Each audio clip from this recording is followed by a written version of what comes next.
Welcome back guys to part 4। Last part में मैंने आपके साथ डिस्कस किया कि ट्रायंगल इनइक्वालिटी को हम कैसे प्रूव करते हैं, मैथमेटिकली हम इसको कैसे सॉल्व करते हैं। तो वहाँ पे मैंने एक मॉड्यूलस की इंपॉर्टेंट प्रॉपर्टी डिस्कस करी थी, Z Z bar equal to mod Z का स्क्वायर। और मैंने ये भी डिस्कस किया था कि हम ज्योमेट्रिकली इस इनइक्वालिटी को कैसे प्रूव कर सकते हैं।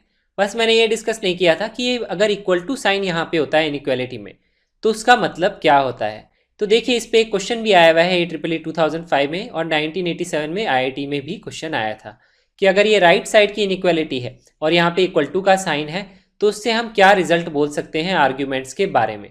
तो इसके बारे में मैं इसके सारे रिजल्ट्स यहाँ पे राइट साइड के डिस्कस करूंगा। ठीक है, तो हम स्टार्ट करते हैं सॉल्व करना। तो हमें क्या डिस्कस करना है यहाँ पे, अगर इस इनइक्वालिटी में ये लिखा हुआ है, अगर यहाँ पे इक्वल टू का साइन है राइट हैंड साइड में, ठीक है, ये वाले पार्ट में, तो इसका क्या मतलब होता है, Z1 Z2 के बारे में हम क्या क्या रिजल्ट्स वेरीफाई कर सकते हैं। तो देखिए वन बाय वन स्टार्ट करते हैं। तो पहली जो एक चीज़ नोटिस करने वाली है, अगर मैं किसी भी कॉम्प्लेक्स नंबर को यहाँ पे जीरो लिख लूँ, सपोज मैं Z1 को जीरो लिख लेता हूँ, तब ये इक्वालिटी होल्ड करेगी, ऑब्वियसली होल्ड करेगी। यहाँ पे भी मॉड Z2 आएगा, यहाँ पे भी मॉड Z2 आएगा। और अगर मैं Z2 को जीरो करूँगा तो यहाँ पे भी मॉड Z1 आएगा, यहाँ पे भी मॉड Z1 आएगा। तो एक तो ये रिजल्ट हम लिख सकते हैं। अब हम क्या करेंगे, इसमें से और रिजल्ट्स निकालेंगे। तो इसके लिए मैं क्या करूंगा, अब मॉड में मैंने आपके साथ लास्ट वीडियो में डिस्कस किया था, अननोन कॉम्प्लेक्स नंबर होते हैं तो हम मॉड्यूलस को कैसे सॉल्व करते हैं, स्क्वायर करके। तो मैंने आपको बताई थी ये प्रॉपर्टी, इसी प्रॉपर्टी से मैंने ट्रायंगल इनइक्वालिटी को प्रूव भी किया था। तो उसके लिए मैं क्या करूंगा, यहाँ पे मॉड्यूलस है तो मैं दोनों तरफ कर लूंगा स्क्वायर। सेम ही चीज यूज करूंगा जिस तरह से मैंने पिछले इनइक्वालिटी में पिछले वीडियो में डिस्कस किया था। तो यहाँ पे जब इसका स्क्वायर करेंगे तो इसी के कॉम्प्लेक्स नंबर को उसके हम कॉन्जुगेट से मल्टीप्लाई करेंगे। राइट साइड में क्या आएगा, mod Z1 plus mod Z2 का होल स्क्वायर यहाँ पे लिख सकते हैं। ठीक है, तो ये मैंने बेसिकली यहाँ पे क्या किया, दोनों साइड स्क्वायर कर लिया। अब यहाँ पे जो कैलकुलेशन है लेफ्ट हैंड साइड में मैं लिख सकता हूँ मॉड Z1 का स्क्वायर मॉड Z2 का square plus 2 real part of Z1 Z2 बार, और यहाँ पे Z1 बार Z2 भी मैं लिख सकता हूँ। ये जो कैलकुलेशन अगर आपको नहीं आती है तो मैं चाहूँगा कि आप पार्ट 4 एक बार फिर से देखिए, और उसमें मैंने ये कैलकुलेशन डिटेल में डिस्कस की है। तो ये मैंने वहीं से डायरेक्टली यूज़ कर लिया है, वापस से कैलकुलेशन करने का कोई फ़ायदा नहीं है। ठीक है, अब राइट हैंड साइड में क्या है, ये भी रियल पार्ट है, ये भी रियल पार्ट है, उसका स्क्वायर है। So this is like A plus B का होल स्क्वायर। तो यहाँ पे वो आइडेंटिटी मैंने अप्लाई कर दी। ठीक है, उसके बाद में अगर हम नोटिस करेंगे तो मॉड Z1 का स्क्वायर कैंसिल आउट हो जाएगा, मॉड Z2 का स्क्वायर भी कैंसिल आउट हो जाएगा, और यहाँ से 2 और 2 भी कैंसिल आउट कर सकते हैं। तो इसका मतलब क्या है, अगर ये इक्वालिटी का साइन होल्ड करता है तो यहाँ से क्या रिजल्ट आ रहा है, real part of Z1 Z2 bar equal to mod Z1 multiplied by mod of Z2। तो देखिए एक रिजल्ट यहाँ से हमने निकाल लिया। तो इस रिजल्ट को यूज करके हम और बाकी रिजल्ट्स भी यहाँ पे वन बाय वन निकालेंगे।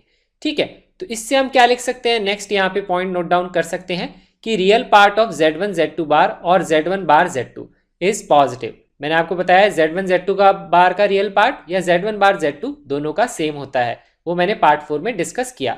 और ये पॉजिटिव क्यों है, क्योंकि ये भी मॉड्यूलस है, मॉड होता है पॉजिटिव क्वांटिटी, ये भी मॉड्यूलस है, ये भी क्या है पॉजिटिव क्वांटिटी, तो इनका प्रोडक्ट भी क्या होगा, पॉजिटिव क्वांटिटी।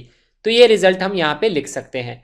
और क्या लिख सकते हैं हम इसके बारे में, ये रिजल्ट तो ऑब्वियसली लिख सकते हैं, अगर वन ऑफ द ऑप्शन ये है तो हम ये रिजल्ट भी यहाँ पे लिख सकते हैं। अब हम क्या करेंगे, इस रिजल्ट को यूज करके एक और रिजल्ट निकालेंगे इंपॉर्टेंट। तो देखिए अब मैं इस पार्ट को यूज करूंगा और इससे एक इंपॉर्टेंट रिजल्ट निकालूंगा। आप इसके साथ भी सॉल्व कर सकते हैं, उससे भी सेम ही रिजल्ट आएगा। मैं यहाँ पे ये राइट साइड वाला पार्ट सॉल्व करता हूँ। तो उसके लिए मैं क्या करता हूँ, Z1 को अज्यूम कर लेता हूँ A plus iota B, Z2 को अज्यूम कर लेता हूँ C प्लस आयोटा डी, और मुझे निकालना है real part of Z1 bar multiplied by Z2। ठीक है, तो उसके लिए मैं क्या करूंगा, Z1 बार क्या हो गया, A माइनस आयोटा बी। ठीक है, और Z2 बार क्या हो जाएगा यहाँ पे, Z2 बार नहीं सॉरी, Z2 क्या हो जाएगा यहाँ पे C प्लस आयोटा डी। हमको इन कॉम्प्लेक्स नंबर्स को मल्टीप्लाई करना है और इसका रियल पार्ट आइडेंटिफाई करना है। तो इसका रियल पार्ट अगर आप निकालेंगे तो आएगा AC प्लस BD, क्योंकि नोटिस करिए रियल को रियल से मल्टीप्लाई करेंगे तो एक AC आएगा। यहाँ पे आयोटा वाला वो तो इमेजिनरी पार्ट हो गया, उसको नहीं चाहिए हमें। यहाँ पे आयोटा का यहाँ पे भी इमेजिनरी पार्ट, वो भी हमें नहीं चाहिए। यहाँ पे आयोटा आयोटा से मल्टीप्लाई होगा तो आयोटा स्क्वायर -1 और ये -1 +1, तो यहाँ पे आएगा BD। ये आ गया हमारा इसका रियल पार्ट। अब ये हमको गिवन है mod Z1 multiplied by mod of Z2। Mod Z1 क्या होगा, under root of A square plus B square, mod Z2 का under root of C square plus D square. अब हम इसको सॉल्व करेंगे, क्या करेंगे, दोनों तरफ स्क्वायर कर लेंगे। तो यहाँ पे आएगा इसका स्क्वायर प्लस इसका square plus 2 times of this multiplied by this.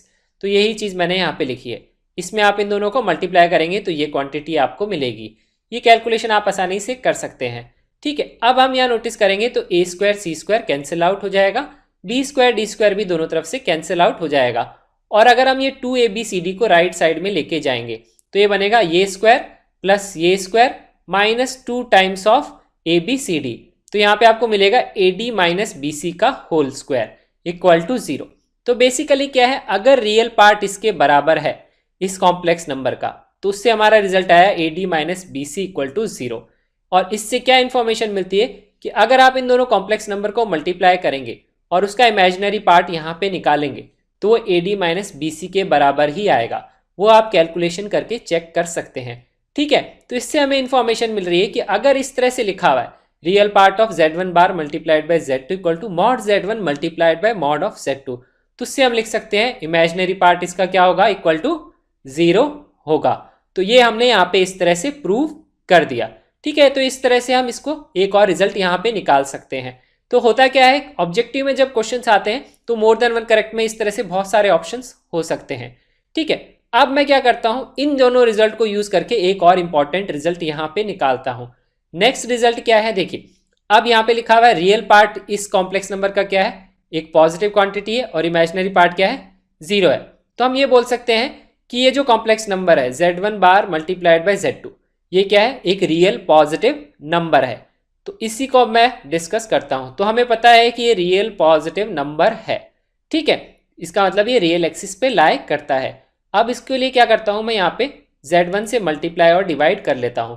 फिर क्या आएगा, z1 bar multiplied bye z1, उसको मैं लिख लूंगा मॉड ऑफ z1 का स्क्वायर, और ये आएगा z2 डिवाइड बाय z1। तो ये यहाँ पे एक रिजल्ट आ गया। अब हमें पता है ये क्या क्वांटिटी है इस रिजल्ट से, इट्स रियल एंड पॉजिटिव। अब अगर हम इसमें नोटिस करेंगे तो यहाँ पे मॉड का स्क्वायर है, वो तो हमेशा वैसे ही पॉजिटिव होता है। तो इससे हमको क्या मिल गया, ये ऑब्वियसली वैसे भी रियली क्वांटिटी है। तो हमें पता लग गया अगर ये पॉजिटिव और रियल है और इन दोनों का प्रोडक्ट पॉजिटिव और रियल है, इसका मतलब z2 बाई z1 क्या होना चाहिए, एक पॉजिटिव रियल नंबर होना चाहिए। तो मैंने यहाँ पे z1 bar multiplied by z2 use किया। अगर आप z1 multiplied by z2 bar use करेंगे तो उससे भी सेम ही आएगा। वो तो ऑब्वियस ही बात है, अगर इनका डिवीजन पॉजिटिव रियल है तो इनका डिवीजन उसका रेसिप्रोकल भी क्या होगा, पॉजिटिव रियल ही होगा। तो ये हमने एक नेक्स्ट इंपॉर्टेंट रिजल्ट यहाँ पे निकाल लिया। ठीक है, अब हम क्या करेंगे, इससे हम एक और नया रिजल्ट यहाँ पे लिखेंगे। हमें ये पता है कि अगर ये पॉजिटिव रियल नंबर है और रियल नंबर का आर्ग्यूमेंट क्या होता है, 0 होता है, क्योंकि वो एक्स एक्सिस पे ही लाई करता है, दैट इज रियल एक्सिस। तो यहाँ पे हम लिख सकते हैं argument of z2 by z1 क्या होगा, इक्वल टू 0 के बराबर होगा। ठीक है, अब आर्ग्यूमेंट की एक प्रॉपर्टी मैं यहाँ पे यूज करूंगा। अगर आपको नहीं पता है तो उसको आप नोट डाउन कर लीजिए। ठीक है, वो प्रॉपर्टी क्या कहती है कि अगर दो कॉम्प्लेक्स नंबर का डिवीजन है तो उसका अगर हमें आर्ग्यूमेंट निकालना है तो हम लिख सकते हैं argument of numerator minus argument of denominator complex number. इस तरह से ये प्रॉपर्टी होती है आर्ग्यूमेंट की। डिवीजन में है तो हम सब्ट्रैक्ट करते हैं, और अगर मल्टीप्लीकेशन में होता है z1 मल्टीप्लाइड बाय z2 तो हम लिखते हैं argument of z2 plus argument of z1। ये वैसी प्रॉपर्टी है जैसे लॉगरिथम्स में होती है, जब डिवीजन होता है तो सब्ट्रैक्ट करते हैं और जब मल्टीप्लीकेशन होता है तो हम ऐड करते हैं। तो इस एक्सप्रेशन को हम ऐसे लिख सकते हैं। तो यहां से क्या रिजल्ट आएगा, इस माइनस आर्ग्यूमेंट ऑफ z1 को राइट साइड में ले जाऊंगा तो यह आएगा argument of z2 equal to argument of z1। तो ये देखिए, ये सारी मैथमेटिकल कैलकुलेशंस करके हमने ये सारे रिजल्ट यहाँ पे निकाले। अब आपको लग रहा होगा कि ये सारे रिजल्ट याद कैसे रहेंगे, एग्जाम में आप कैसे अप्लाई करोगे, आप तो भूल जाएंगे, इतनी सारी कैलकुलेशन करने का वहां टाइम नहीं रहेगा। तो उसके लिए अब हम ज्योमेट्रिकल अप्रोच से डिस्कस करेंगे। वो अप्रोच बहुत ही आसान है, उसको अगर आप ध्यान रखेंगे तो सारे के सारे रिजल्ट आप वेरीफाई कर सकते हैं। ठीक है, क्योंकि ऑब्जेक्टिव में तो ऑप्शंस ही आते हैं। तो देखिए, अगर मैं इसको ज्योमेट्रिकली रिप्रेजेंट करूं यहाँ पे z1 और z2 दो कॉम्प्लेक्स नंबर को, तो एक z1 मैं ले लेता हूं, सपोज फर्स्ट क्वाड्रेंट में एक पॉइंट है, तो ये z1 कॉम्प्लेक्स नंबर का ये है उसका आर्ग्यूमेंट। ठीक है, और यहां से हमने निकाला कि अगर z1 z2 इस तरह से दो कॉम्प्लेक्स नंबर्स हैं तो z1 अगर ऐसा है तो आर्ग्यूमेंट ऑफ z2 भी क्या होगा, सेम ही होगा। तो जो z2 जो पॉइंट होगा वो भी सेम ही एंगल पे लाई करेगा, तो z2 भी क्या होगा, इसी रे के अलोंग ही होगा, तभी उसका आर्ग्यूमेंट क्या रहेगा, सेम रहेगा। ठीक है, तो ये यहां से रिजल्ट निकला। अब इससे एक और रिजल्ट हम बोल सकते हैं कि देखिए, अगर Z2 और Z1 का आर्ग्यूमेंट सेम है, इसका मतलब अगर Z1 पॉइंट फर्स्ट क्वाड्रेंट में है तो Z2 पॉइंट भी कहां होगा, फर्स्ट क्वाड्रेंट में ही लाई करेगा, ठीक है। और अगर Z2 पॉइंट सेकंड क्वाड्रेंट में है तो Z1 पॉइंट भी कहां होगा, सेकंड क्वाड्रेंट में, क्योंकि आर्ग्यूमेंट सेम होना चाहिए। तो जो जिस भी क्वाड्रेंट में एक पॉइंट है उसी क्वाड्रेंट में दूसरा पॉइंट होगा, ठीक है। और हम ये नोटिस कर सकते हैं दोनों पॉइंट क्या होंगे, सेम साइड ऑफ ओरिजिन होंगे और वो एक ही लाइन के ऊपर लाई करेंगे।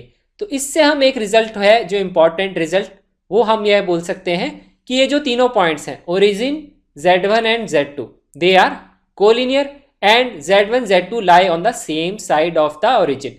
This is a very important result, हम इसको ध्यान रखेंगे, इससे हम ये बाकी सारे रिजल्ट्स वेरीफाई कर सकते हैं, ठीक है। तो अब अगर हमें ये पता है ये कोलिनियर है तो हम ये बोल सकते हैं और सेम साइड ऑफ ओरिजिन है तो इसका मतलब दोनों सेम क्वाड्रेंट में होंगे, तो ये रिजल्ट वेरीफाई हो गया कि आर्ग्यूमेंट दोनों के सेम होंगे। अब देखिए हम इस रिजल्ट से, इस डायग्राम से ये सेकंड रिजल्ट भी वेरीफाई कर सकते हैं, that is Z1 by Z2 और Z2 by Z1 is a positive real number. वो हम कैसे आइडेंटिफाई कर सकते हैं, क्योंकि हमें पता है इन दोनों का आर्ग्यूमेंट सेम है, तो Z1 और Z2 को मैं ऐसे अज्यूम कर सकता हूं in polar form cos theta plus iota sine theta and cos theta plus iota sine theta. This part of argument is same, सिर्फ इनके क्या डिफरेंट होंगे, इनके modulus will be different R1 and R2। तो obviously आप notice करेंगे अगर आप इनका रेशियो लेंगे तो किसका रेशियो आएगा, सिर्फ मॉड्यूलस का रेशियो ही यहाँ पे आएगा। तो R1 R2 का रेशियो क्या आएगा, it will come A positive real number, ठीक है। और अगर आप ये बाकी रिजल्ट्स भी इससे वेरीफाई कर सकते हैं, अगर आप Z1 मल्टीप्लाइड बाय Z2 बार करेंगे तो इसको अगर मैं इसके बार से मल्टीप्लाई करूंगा तो यहाँ पे सिर्फ यहाँ पे क्या होगा, cos theta minus iota sine theta, और अगर मैं इनको मल्टीप्लाई करूंगा तो वो पार्ट क्या आ जाएगा, 1 आ जाएगा, तो इनका मल्टीप्लीकेशन क्या आएगा, R1 मल्टीप्लाइड बाय R2 आएगा, तो उससे ये रिजल्ट भी वेरीफाई हो जाएगा। Z1 मल्टीप्लाइड बाय Z2 बार या Z1 bar multiplied by Z2, ये क्या आएगा, सिर्फ R1 मल्टीप्लाइड बाय R2 के बराबर ही आएगा। इसका मतलब क्या है कि इमेजिनरी पार्ट उसका क्या होगा, 0 के बराबर ही होगा। तो इस तरह से हम ये सारे रिजल्ट ध्यान रख सकते हैं, सिर्फ एक रिजल्ट को ध्यान रख के। वो रिजल्ट क्या है कि अगर ये प्रॉपर्टी होल्ड करती है mod of Z1 plus Z2 equal to mod Z1 plus mod of Z2, तो उससे हम क्या बोल सकते हैं, ओरिजिन Z1 एंड Z2 वो क्या है, कोलिनियर है, और Z1 और Z2 जो पॉइंट्स हैं वो सेम क्वाड्रेंट में लाई करेंगे, और सेम क्वाड्रेंट में लाई करेंगे तो आप ये रिजल्ट ध्यान रखिए, इससे क्या आप ये सारे रिजल्ट्स निकाल सकते हैं।